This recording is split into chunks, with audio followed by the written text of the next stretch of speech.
Now, from Nebraska's trusted news source, this is Channel 8 News at 5.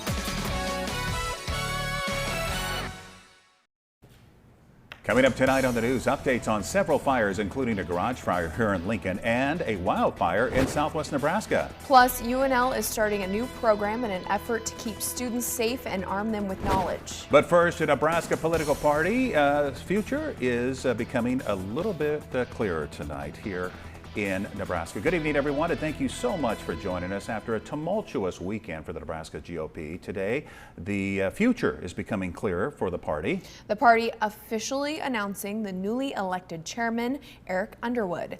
Channel 8's Jessica Blum is here with us with more in the studio on our top story tonight. Jessica?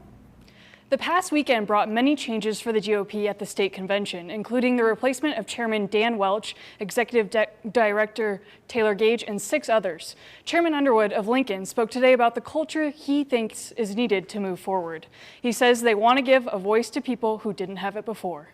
If you develop a culture built on the foundation of our values, it starts to resonate with people, and then they start to become more engaged. It is not the fault of Lancaster County or Lincoln voters that they haven't been engaged. I've said this from the beginning. It was the Republican Party's fault for not engaging them. The peak of this emotion was felt when several delegates of the state convention in Kearney on Saturday were told they were no longer welcome. After a vote, they were eventually allowed in. Republicans then pushed for change in the weekend of rallies and resignations. There was a sentiment out there, right, and it's long-standing by many Nebraskans.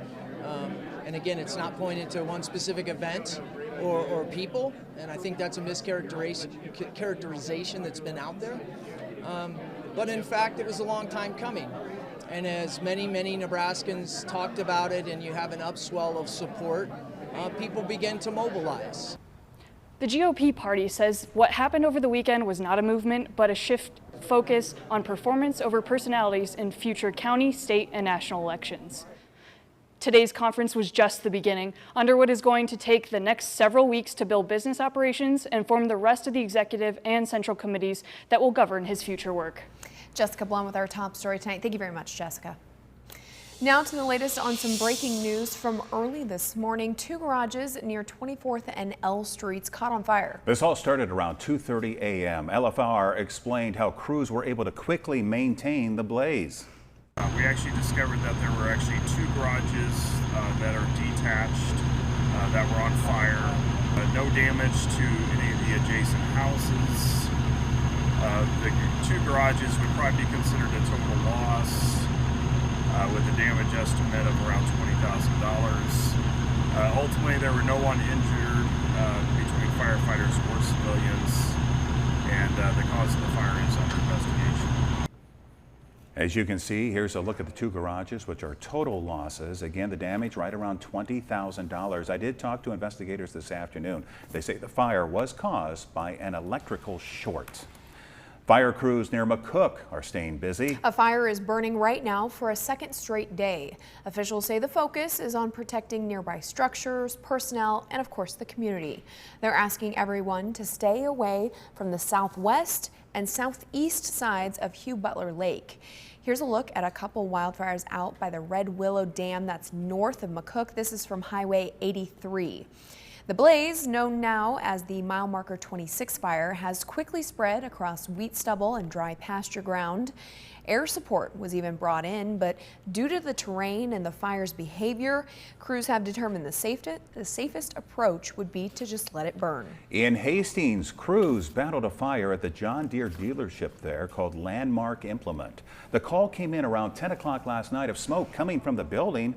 Fire crews say the structure was fully engulfed in flames when they arrived. 75 firefighters were on the scene. Fortunately, no injuries have been reported. Now to our crime alert. A Grand Island man is behind bars. He's accused of sexually assaulting or harassing more than 24 teenage girls. 18-year-old Israel Troutman is facing several charges, including first-degree sexual assault and sex trafficking of a minor. Most of the 27 victims in the latest police report have similar stories. Police say Troutman had sexually explicit photos of most of these teens, which he threatened to post on social media platforms if they didn't send more. In at least one incident, officers say Troutman threatened to assault a 14-year-old girl he had reportedly previously assaulted. The victims in these cases range anywhere from 13 to 18 years old. A year ago, several student-led protests shut down the fraternity at UNL known as Fiji. That's right. Now UNL is launching a new peer-led anti-harassment program. It's set to launch this fall, and they're looking for sophomores and above to apply. They're going to get in-depth understanding of stalking and harassment that happens on campus. Once their training is done, they'll be able to offer in-person training to their peers who need help. I'm just really excited to kind of see how this is going to hit the ground running. I definitely don't want to see this kind of get pushed aside. I want to see this be active on campus and be implemented, and students to have the opportunity to really get involved. Now, there isn't much time to apply. July 28th is the deadline to be considered for training. You can find out more on our website at klkntv.com. We're also going to have more on this story coming up on our newscast at 6 o'clock. Well, starting this Saturday, the National Suicide Prevention Hotline is unveiling its new number, 988. Individuals can call or text to be connected with a crisis counselor in Boys Town. Centerpoint here in Lincoln is the closest associated crisis response center. Program Director Amber Dirks says the crisis team alone had more than 900 face-to-face contacts last year. I think this is really important because looking at last year, when we think about the pandemic, there was a huge influx of mental health crisis that people experienced, as well as substance-related crisis that people experienced. Again, the new National Suicide Prevention Lifeline is 988, and it will be rolling out nationwide this Saturday. Well, weeks after Roe v. Wade was overturned by the Supreme Court, Democratic senators are pushing legislation to protect women's reproductive rights. Today, lawmakers introduced a bill that would ensure women can cross state lines to get an abortion without legal consequences. This as the man suspected of raping a 10-year-old Ohio girl faces charges while she was forced to get an out-of-state abortion. ABC's Rena Roy has the latest. Democratic senators fired up on the Senate floor Thursday. All of this comes down to one question. Who should get to make the personal decisions for a woman or for a 10-year-old girl? As they called up the Freedom to Travel for Health Act, which would protect women who cross state lines for an abortion and their providers. These lawmakers are hell-bent on denying women fundamental freedoms, no matter how many constitutional rights they infringe upon.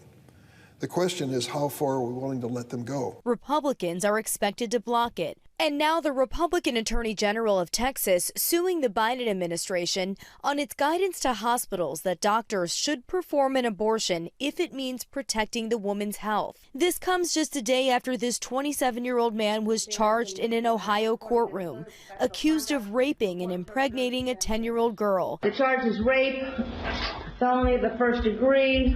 She was forced to travel from Ohio to Indiana for an abortion, with Ohio's 6-week ban on abortions and offering no exceptions for rape. She couldn't even get the care she needed at age 10. The doctor who performed the abortion now being investigated for potentially failing to report the rape and the abortion.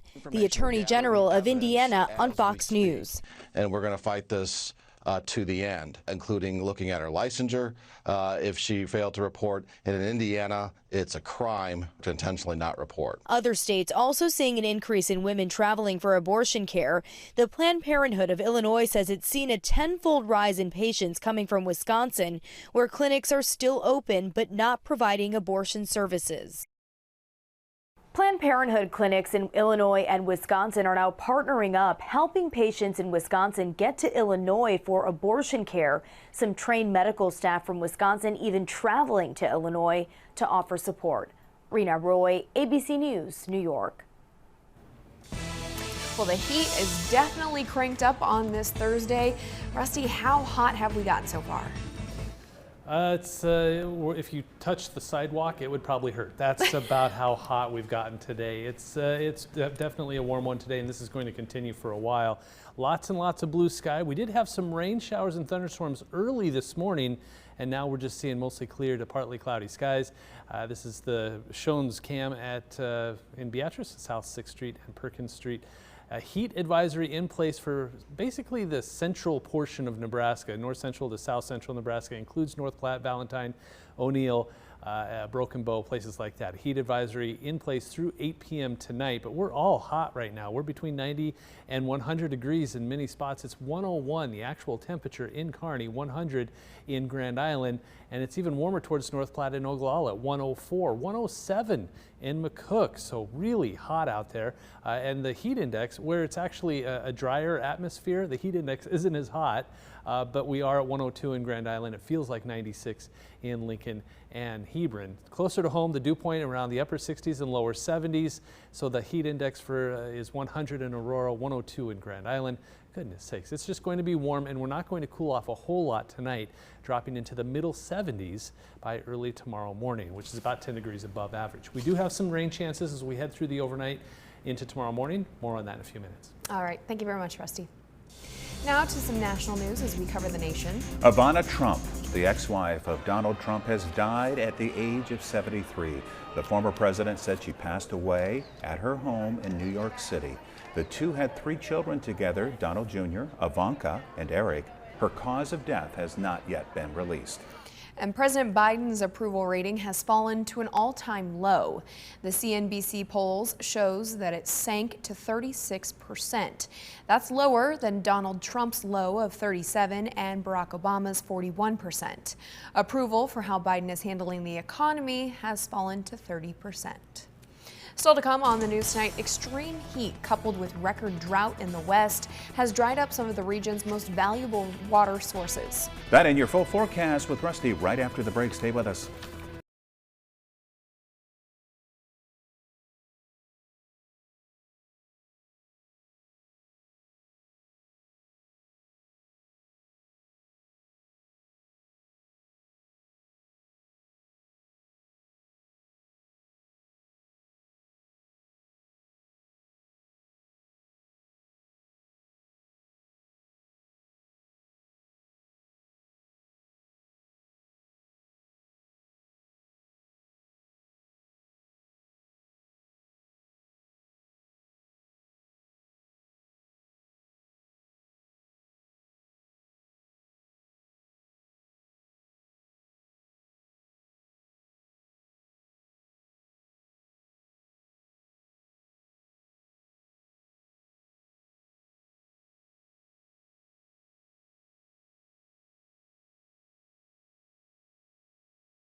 Now to that growing environmental emergency out west. From wildfires to the vicious summer heat waves, part of the U.S. is reeling in extreme drought. The Great Salt Lake now at historic lows, and experts say with climate change, things will only get worse.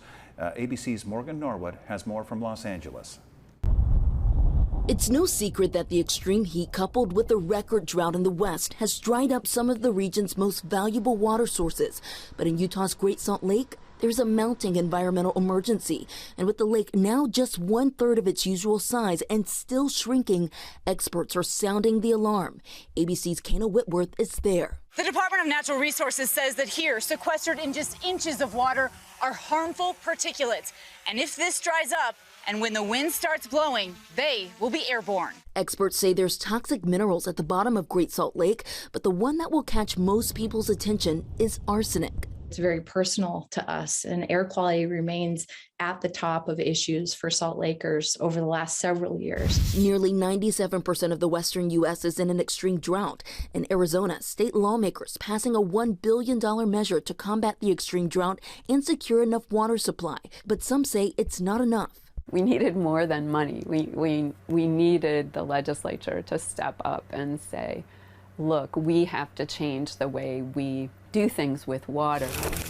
In Texas, the severe drought draining the farming industry. Farmers' lives depends on rain, depends on weather conditions.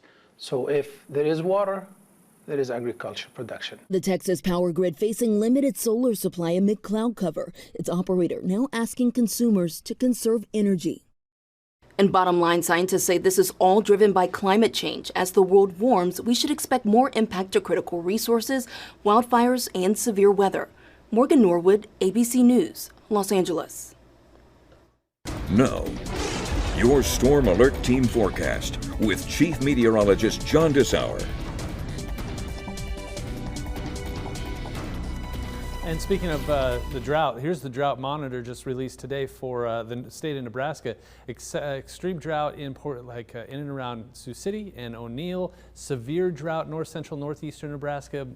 A large portion of central Nebraska into the south and west. Also, we do have the extreme drought in southwestern Nebraska and even into parts of the southern panhandle. So just about everybody except southeastern Nebraska is either abnormally dry, moderate, severe, or in an extreme drought right now. So, and this doesn't help. Heat headlines through 8 p.m. tonight. Heat advisory in place for the central portion of Nebraska into northern Kansas and even parts of southeastern Nebraska. And it's still going to be warm. Where you don't see the heat advisory, it's still going to be hot through tonight. In fact, look at this.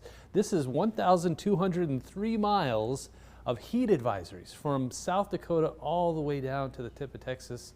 That's one long heat advisory through tonight. Temperatures so far for the day, lower 90s for portions of eastern Nebraska, and that's why we're not under that heat advisory through 8 o'clock tonight, and Grand Island and Kearney are, because 100 and 101 the actual temperatures so far for the high today. Outside, it's plenty hot, lots of blue sky. This is a Honda of Lincoln Skycam showing a lot of sunshine and a lot of heat. Temperatures right now are in the lower 90s and triple digits just off to the west, the Tri-Cities, upper 90s and lower 100s. Dew point is not helping. It's in the upper 60s and lower 70s, so the heat index is at 107 in Kearney, 102 in Grand Island, 100 in Hastings. It feels like 96 in Lincoln and almost 100 in Beatrice and Falls City. So it's hot out there, and it's also windy. We have wind at 10 to 20 to gusting around 30 miles per hour, 33 mile per hour wind gusts. All this wind is coming out of the south, and that's where all the moisture is. So it's hot, it's humid, it's windy. It's one of those July days that we just do not look forward to. Satellite and the radar is very quiet, except in very central Nebraska, an isolated thunderstorm just north of Broken Bow. This is all going to eventually try to make its way east overnight tonight into tomorrow morning. And notice Stormcast isn't too thrilled about the chances, but an isolated thunderstorm over here and down here. This is by 10 o'clock tonight. This all kind of slides to the east, fizzles out, and tries to reinvent itself by early tomorrow morning. If you were woken up by the storms this morning, you know what I'm talking about. That same thing may happen again tomorrow morning. Right now, models have this further south and east. They kind of did yesterday too, so it wouldn't surprise me if eastern Nebraska sees an isolated thunderstorm. Then as we head towards Friday morning, we eventually see mostly sunny skies, and then another chance for some storms off to the west as we head through the second half of the day on Friday into Friday night. This will set the stage for some scattered storm possibilities on Saturday for eastern Nebraska. Tonight, though, partly cloudy. That small chance for a storm late tonight. I think the better chance will be early tomorrow morning. Very warm, though, 75 degrees, 67 is the average low, so way above that. Lower and middle 70s for lows, and then 96, that early storm chance, then becoming partly cloudy and a north wind at 10 to 20 miles per hour. A lot of 90s, maybe even some triple digits. Definitely triple digits for the heat index tomorrow. 7-day forecast there's no relief in this 10-day forecast either. It's anywhere from the lower, middle, and upper 90s to around 100 degrees. Just flat out hot as we head through the next 10 days, and exceptionally hot for a good portion of next week. It looks like the coolest of them all is going to be on Saturday with a scattered shower and thunderstorm chance. I think we'll see mostly cloudy skies on Saturday and only 91 degrees for the high. But every single one of those days in that 10-day forecast is above average. Only 91. Well, when you're looking at 100s and upper 90s, I guess only 91. And a lot of people should not be holding their breath on getting substantial rain, right? Not a whole lot in the 10-day forecast. Hopefully we can see some in the next couple of days. Sounds good. Thank you very much, Rusty. A split day on Wall Street today. The Dow falling 143 points. NASDAQ is up just 4. Here are your numbers. You're watching Channel 8, Nebraska's trusted news source.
Finally tonight, a century-old masterpiece from a world-famous painter held on to a hidden secret that only X-rays could reveal. Here's tonight's Take a Look at This.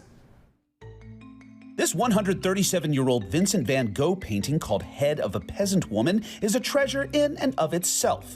But UK art conservators were blown away when they stumbled upon an invisible secret hidden inside the work for more than a century. An X-ray examination revealed a secret self-portrait of Van Gogh hidden on the back of the peasant painting's canvas. Art historians at the Royal Scottish Academy, where the discovery was made, say Van Gogh was known to reuse canvases by flipping them over, and the incredibly rare self-portrait had been hiding there, covered by glue and a cardboard backing. They say uncovering the secret self-portrait may be possible, but not without extensive and delicate conservation work. Until then, an upcoming exhibition will allow art lovers to marvel at the X-ray of the mysterious painting behind the painting. Another mystifying art secret has been hiding in plain sight in a Cincinnati art museum. Recently, the museum revealed that a centuries-old small bronze mirror in their East Asian collection is actually a rare relic known as a magic mirror that's reflection in certain light reveals the image of a Buddha with rays emanating from his seated form. The mirror had been in storage since it was last displayed in 2017, but its newly discovered secret powers will soon be out in the open in a special exhibition. For Take a Look at This, I'm Jeremy Roth. All right, final check of the forecast. It is July, mid-July. We expect hot temperatures, and we're definitely going to get it, Rusty. Yeah, Megan asked me just a little bit ago when it was going to snow, and I laughed. I mean, it's like, what do you? It's going to be 6 months from now. We'll be talking about temperatures near 0 and 2 inches of snow. Forecast for tomorrow in the middle and upper 70s, or excuse me, 90s. The heat index. Yeah, I want cooler air. I've got too. him all messed up. See you at 6.